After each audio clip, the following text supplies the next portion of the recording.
All right, guys, so we're in the next part of our instructional videos on how to write the analytical response. And so I'm just going to take us right into Module 3 so you guys can see where we are. So by this point, when you're watching this video, you should have already gotten your summary done.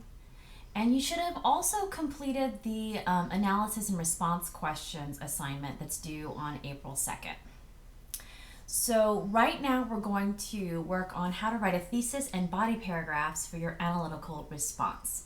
And that will help you with the homework assignment here for April 2nd that's due on next Tuesday, and also kind of moving through on the rest of this stuff. So let's do this. Alrighty, so this is a new handout. I just posted it on modules number 3. It's right here. Okay, so let's go through this. So when you're writing an analysis, if you guys remember from chapter 13, the reading you did in chapter 13, and the assignment that you did on the Mac ad, which you guys did a really nice job on, analysis is really taking a really close look, an examination of your text or subject, so that you can better understand how it works, what it's made up of and how it works. Analysis is an incredibly useful skill to have. It's what critical thinking is actually comprised of. So we're looking at doing analysis. I'm going to go over some of the characteristic features of you. So first of all, you're going to describe whatever you're analyzing. And in this case, we're going to describe what is happiness by writing a good summary of it. And so that was your homework for last time. So the other thing you're going to be looking at is evidence drawn from a close examination of the subject. So this evidence is really what is the meat of the body paragraphs in an analysis, and we're going to be looking at that very closely. And then you also, as you're kind of examining this evidence, you're creating new knowledge, and your book calls that new knowledge insight. Insight is very specific knowledge because it's personal knowledge.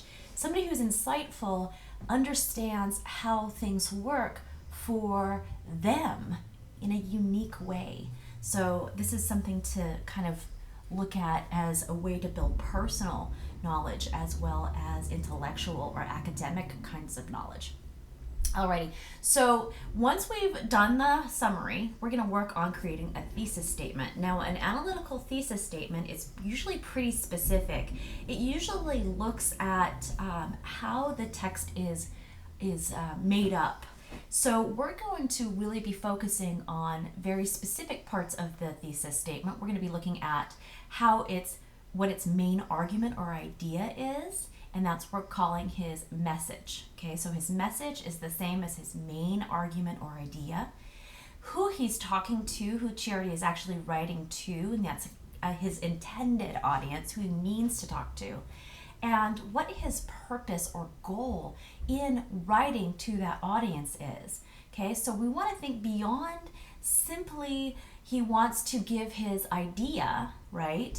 And why does he want to give his idea to this particular audience? So you're basically going to fill in the following on this worksheet, okay? And that's going to give you very specific pieces of ideas. Once you've done that, figured out who his audience is, examined his message that he wants his audience to understand, and then kind of looked at his goal. Why is he writing this to this audience? That's really important, okay? You're going to fill in the template. So Charity explains his message, goes here, to his audience, goes here, in order to accomplish his purpose, which goes here. Okay, so you're going to fill that in. And so what I'm going to have you guys do is go ahead, fill that in, write this down, and I'll create a little place for you guys to post this in Canvas so that I can take a look at it. Alrighty, then you're going to start working on your body. And the body for this essay is going to be comprised of 6 analysis paragraphs and 1 response paragraph. Okay, so you're going to be looking at, let's see, we're going to be starting with the analysis paragraphs. So each analysis paragraph is going to start with a claim using an example from a text, and then explain how the ideas fit together to support your thesis. In other words, how does the evidence, the example that you pulled from your text, meet something that Chiardi is trying to do with his message, reach his audience, or help him accomplish his purpose? Okay, so again, we're not using first or second pronouns at all in this entire analysis section. All right, so let's look at a claim. A claim has two kind of pieces of it. First, it has an observation that you make of a text, and then it has an interpretation of what that observation means. You can think of that interpretation as your insight into a piece, your observation of the text that you've broken down. So your observation is really a piece of that text. Your interpretation is how it helps that piece that you've seen, helps Chiardi deliver his message, reach his audience, or accomplish his purpose. Okay, so let's look at how that works.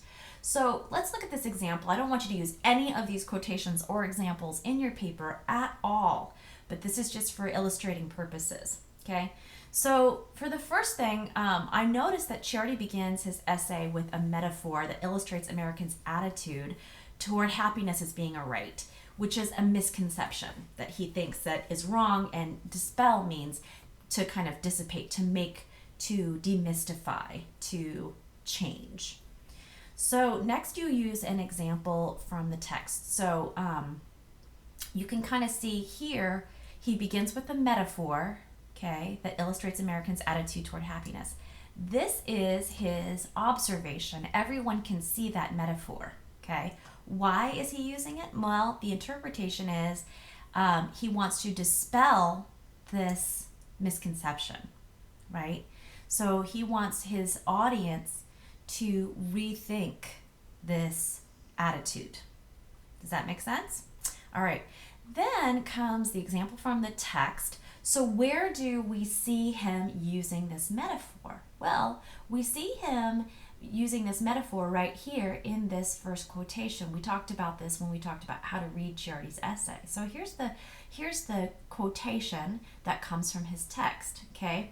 So remember, you're going to use a direct quotation in every paragraph that you are doing analysis in. You're always going to be using a direct quotation.